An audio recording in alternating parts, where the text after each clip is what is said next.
Today, we are checking out Online Piracy's great comeback. If you enjoyed the video, click the like button, subscribe to the channel.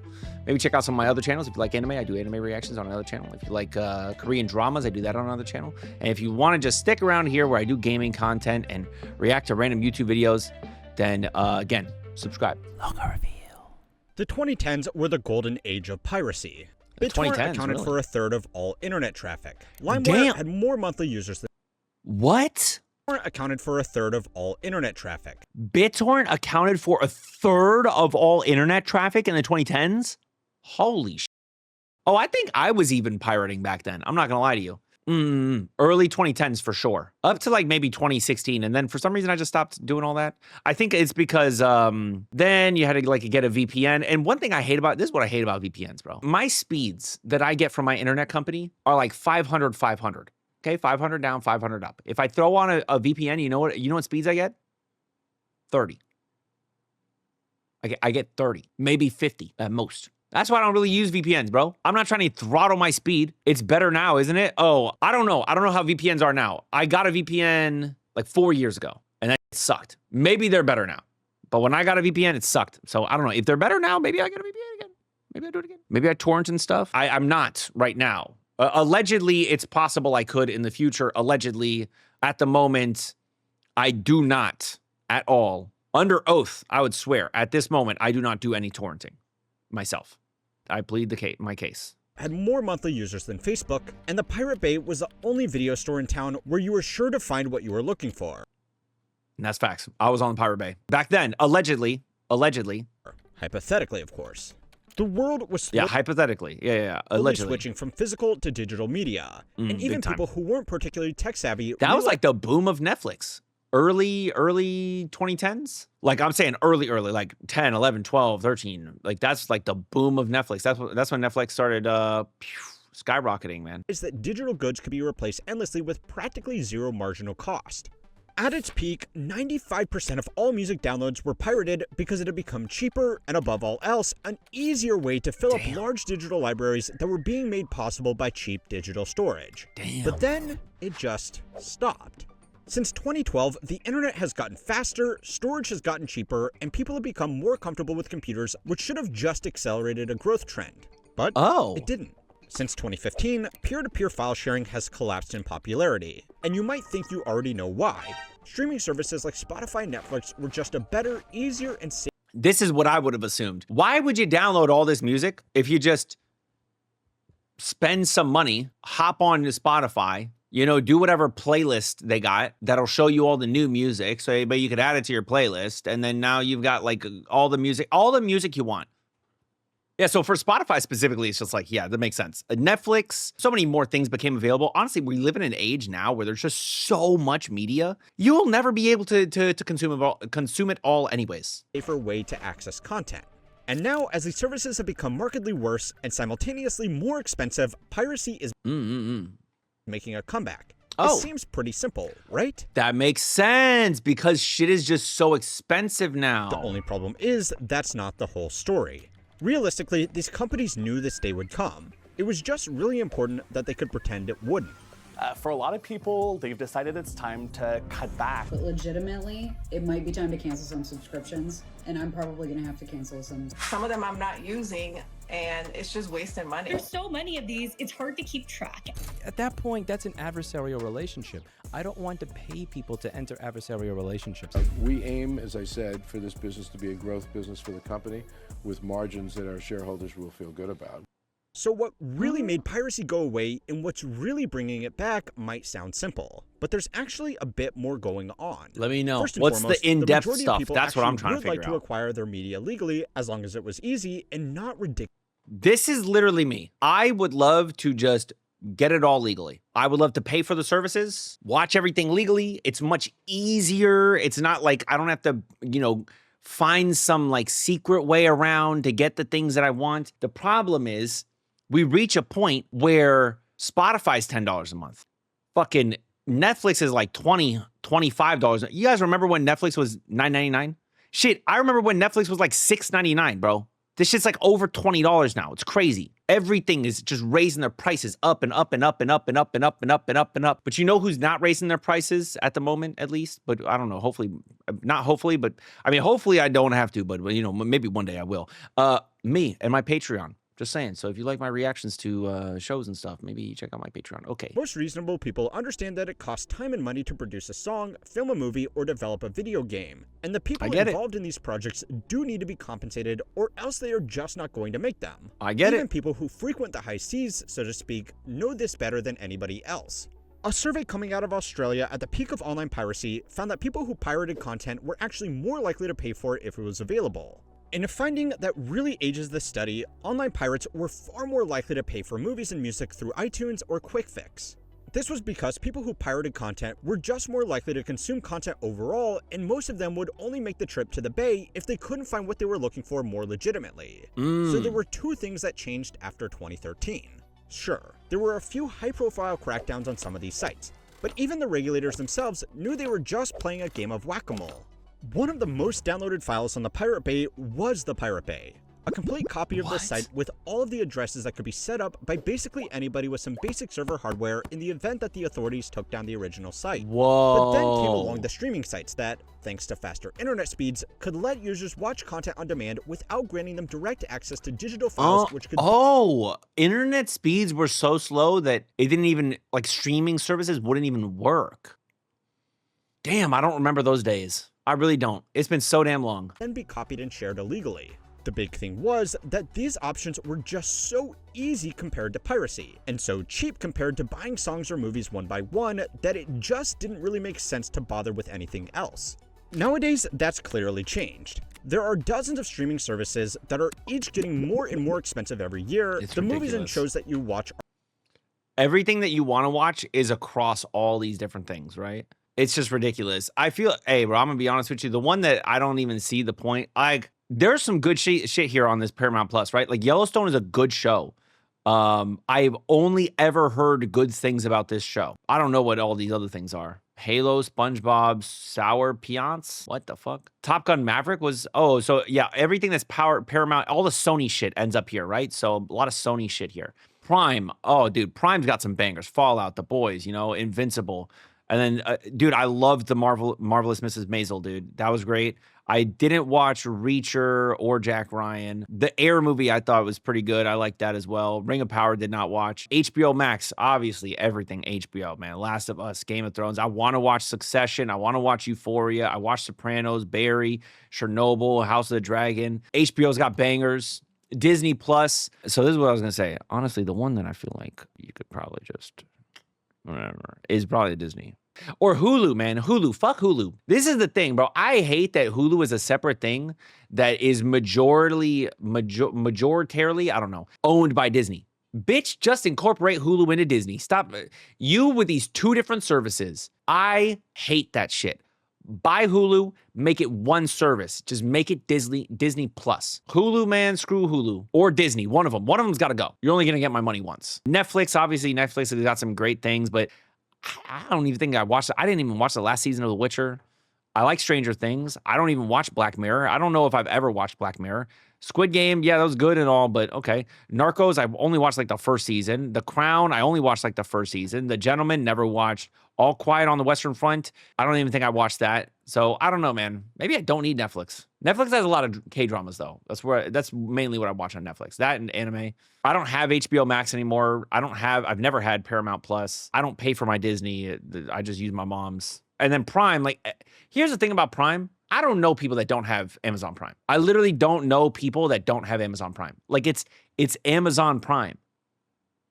Are you just like ordering nothing in life? Do you just literally order nothing? I don't know, man. I don't have me. Damn. None of y'all have Amazon Prime. What services do you 4 people have? 5 people. What services do you 5 people have? What services do you pay for? So one person pays for Netflix. Makes sense. I got Game Pass. That's it. None. I'm a student. See, that's the thing. If you don't have Amazon Prime, it's for one of 2 reasons. Either one, it don't really do shit for you in your country, right? I get it. Or 2, you just don't have services. Like, you just really don't have anything. And sure, there are some outliers, but in general, everyone has Amazon Prime if there is something that Prime does for them, like in their area and stuff. You know what I mean? Like if you live in America, like I don't know people in America that don't have Prime. It's just so common. I get why piracy is coming back. Look at this. There's 5 different platforms. Each one of these is minimum $10, probably closer to 15 or 20 a month. Are being split up over different providers, the services themselves are getting worse by introducing ads and pushing less relevant content. Crazy. And on top of all of that, it's Crazy, just not bro. that easy anymore.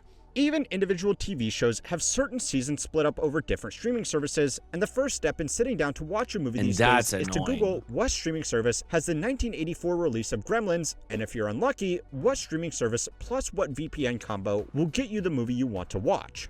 If Yeah, you're that's already crazy. going through all that effort, it gets really tempting to just replace streaming services with your port of choice, because in most I cases, get it. it will just be easier. So yeah, streaming services were cheap and easy, which killed the need for piracy. But then they slowly became expensive and terrible, which brought it back. Pretty Makes straightforward, sense. right? Makes sense. Wrong. Nope, never It's mind. I was wrong. easy to Okay. write this whole thing off as just dumb companies being needlessly greedy to their own peril. And while that's I don't know about needlessly greedy. I imagine that they are charging more money because everything's getting more expensive, right? They're charging more money because the company needs to make more money, because the shareholders need more money. They have to pay people more money now because all the things that everyone needs within their life costs more money, right? Food's more expensive, rent's more expensive, everything's more expensive. And so they need to make more money in order to cover all the new expenses and rising expenses. But also, I do think that shareholders are greedy as fuck and they just want all the money. And I think that they are greedy, rich bitches. The rich get richer, the poor get poorer. part of the problem, there is a lot more to it than that. Music streaming by comparison is decent. There are multiple services, but almost all of them have almost all of the music that you would possibly be looking for. As a result, nobody really bothers to pirate songs anymore, which is particularly impressive when you remember that just 15 years ago, 95% of music was being downloaded illegally. Artists have not been thrilled about the lower revenue they have got from streaming versus physical album sales, but most of them still go along with it because even a small share of something is better than most of their music being accessed for free. This raises a potentially unpopular idea, that it might not be streaming that's broken, it might be the movie industry that's broken. The golden age of streaming was never going to last because it was Okay. never meant to last. So Spit, it's time talk, to learn how let me many hear. words to find out why What do you mean? piracy is really making a comeback.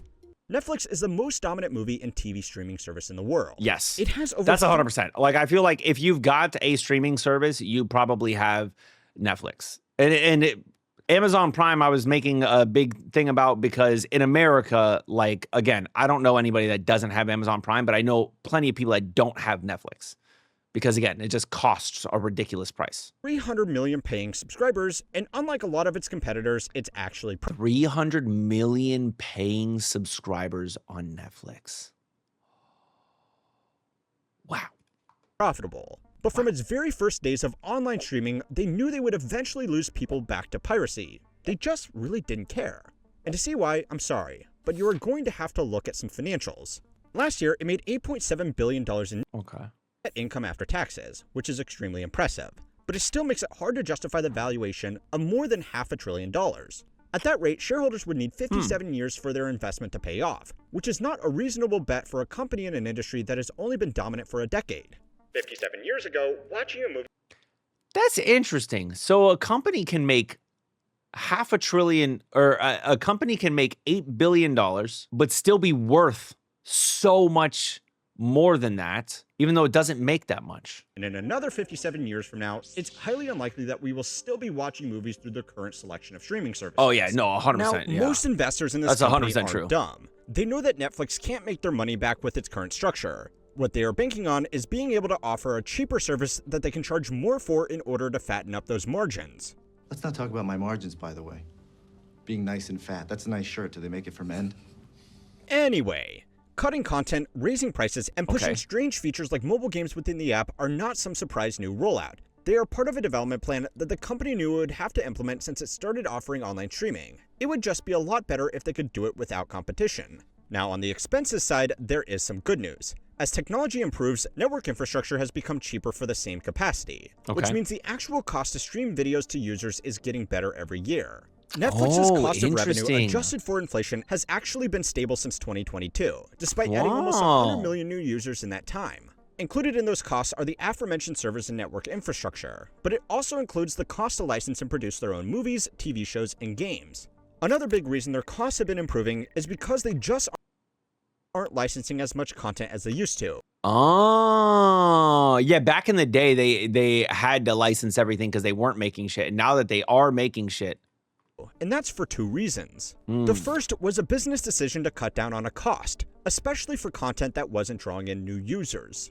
The second reason is simply because they can't get their hands on as many titles anymore, because independent studios have made their own streaming services and want to keep their biggest IPs exclusive. yeah. they So everything that's HBO, you're not gonna find that shit here. Everything that's Sony, you're not gonna find that shit here. Everything that's Warner Brothers, that's HBO. Everything that's Disney, that's on the Disney app and stuff. And so, yeah, I mean Fox, FX, like that's all Hulu, Disney. So a lot of these things are just on other services, and they can't do shit about it. Like, yeah, I'm sure Netflix would love to get The Bear. Not gonna happen because a different streaming service owns that shit. They would love to get Marvel movies, but guess what? Disney owns that shit. can force users to either switch to their platform or shell out for 2 or more streaming services. Netflix is slowly producing its own titles, but that hasn't caught up to the content they are losing from licensing. So then why does this mean that Netflix doesn't care about piracy?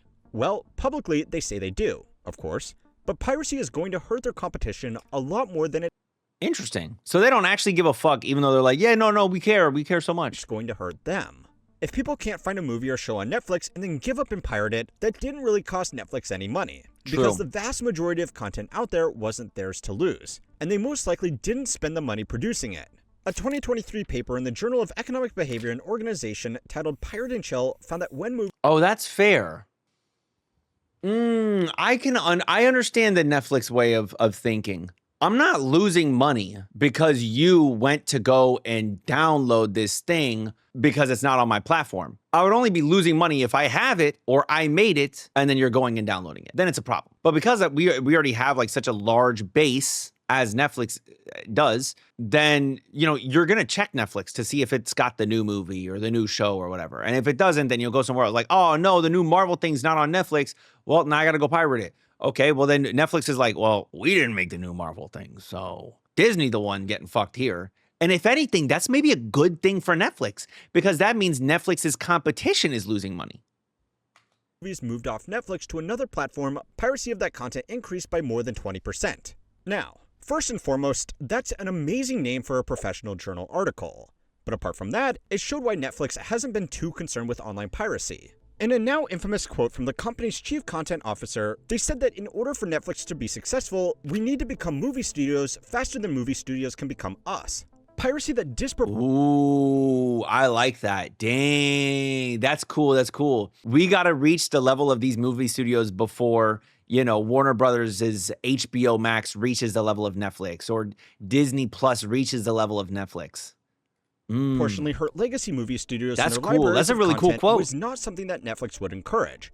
But behind closed doors, they certainly weren't too sad it was happening. Another way to think about this is that obviously Amazon isn't encouraging shoplifting, but it's a problem that hurts their competition far more than it hurts them. Which is what I literally just said with the Disney thing. Like, yeah, the new Marvel thing's not out on Netflix, so now I gotta go pirate it. And it's just hurting Disney. It's not hurting Netflix.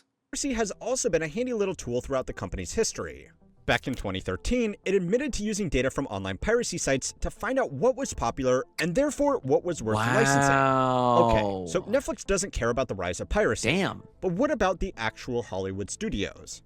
Well, they obviously do, and they crack down on IP theft with furious anger. Yeah. But they are in a difficult situation.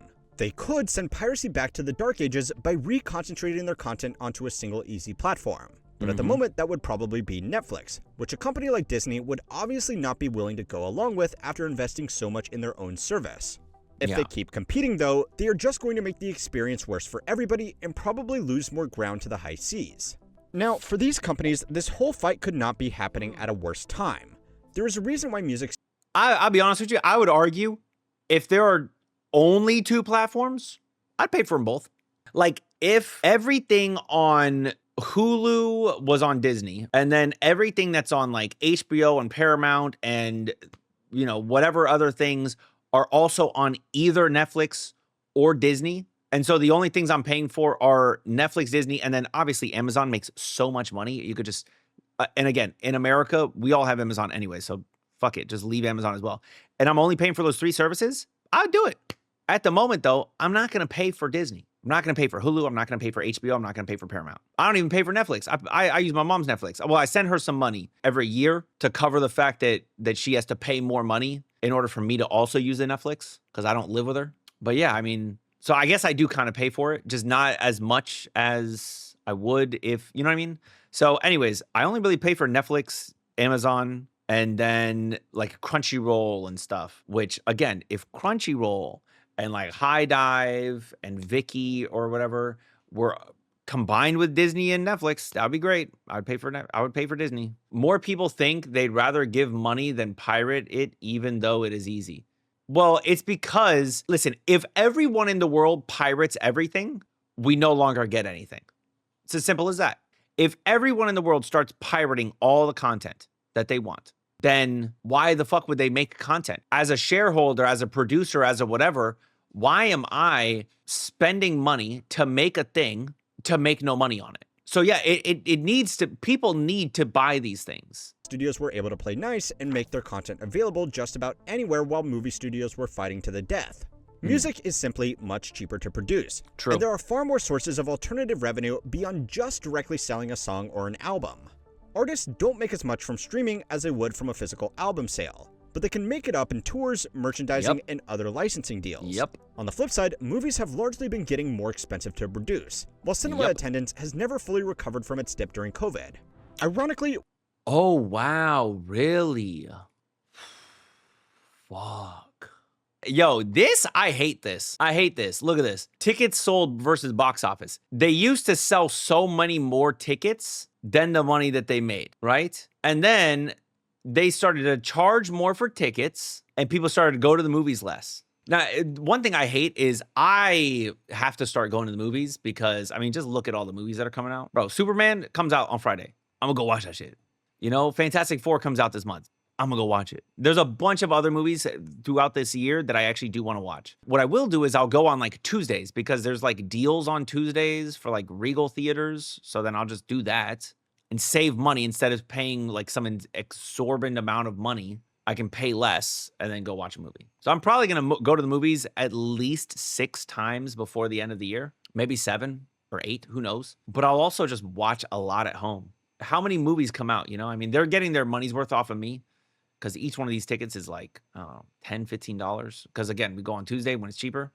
But still, it's just crazy. But yeah, this is something I noticed. Look at that, man. Tickets sold. Less tickets sold. More money being made. So they raised the prices. And they kept raising them too. Because look, it just keeps on going down. But this one keeps going up. So they had to keep raising the prices. Fuckers. What they need to do is make it so that way shit is cheaper again. Dang, look at this difference though. Wow. has never fully recovered from its dip during COVID. Ironically, one of the biggest theater releases of the past 5 years was actually for a music studio with the cinema release of Taylor Swift's Eras Tour. What? In the past, poor box offices wouldn't matter as much, because mid-budget movies could make a lot of their money back through DVD sales. But obviously, that's not really a thing anymore. So studios have put even more effort into pushing their streaming services to eventually make back the difference. It's a bold strategy, and there are hundreds of billions of dollars in market cap at stake. So executives really want to pretend that eventually it'll work out. But if it doesn't, there are some lessons to be learned from the music industry which didn't beat piracy. It just made it unnecessary. The first is that movies have simply become too expensive for the current market.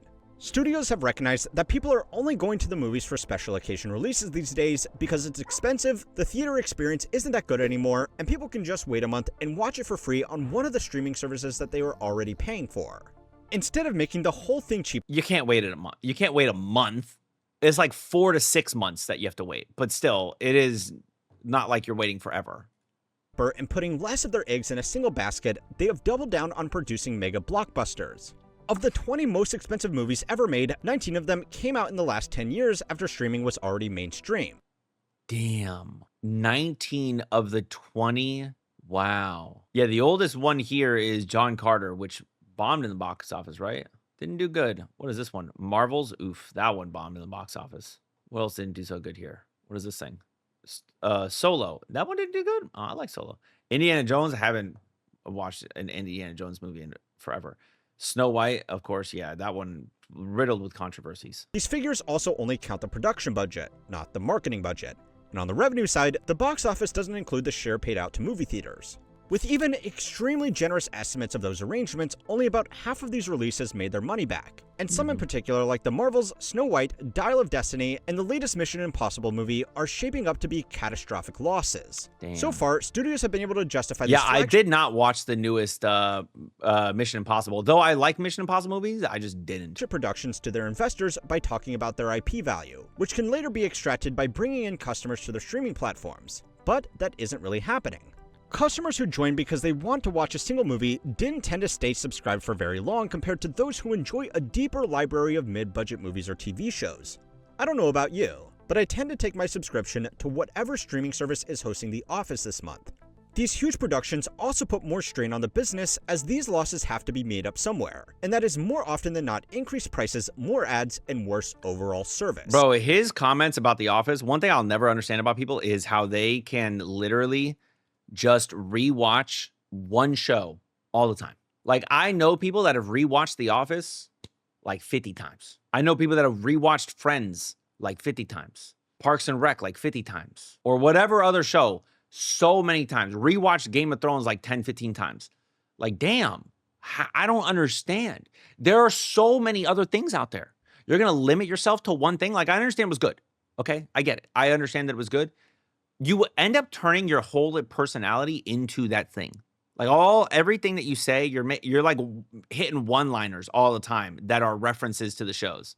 And then it's like, what did you say? Oh man, you must not watch The Office like that. Yeah, no, I don't watch it 50 times. I've seen The Office like 3 times, which is already a lot of times, but it's been out for a very long time. So yes, I've seen it like, I've seen all of The Office like 3 times. But like, damn, I just don't understand it, man. I just don't understand it. I just can't like continuously rewatch the same thing over and over and over again. I can't rewatch any show or anime. I could definitely rewatch stuff, but I need some time in between. Like, give me a few years and I'll start rewatching.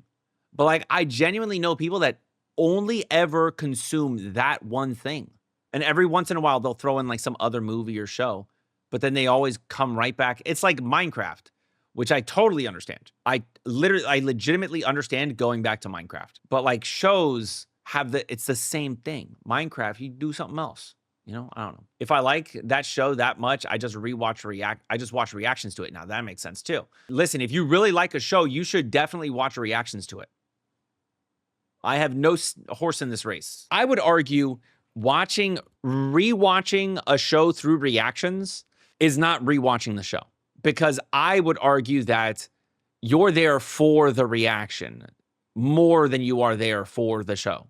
A reaction is usually highlights of the best moments of the show. And so you're kind of like watching a compilation. And also you get to see what people think about that compilation. You get to see how people respond to it.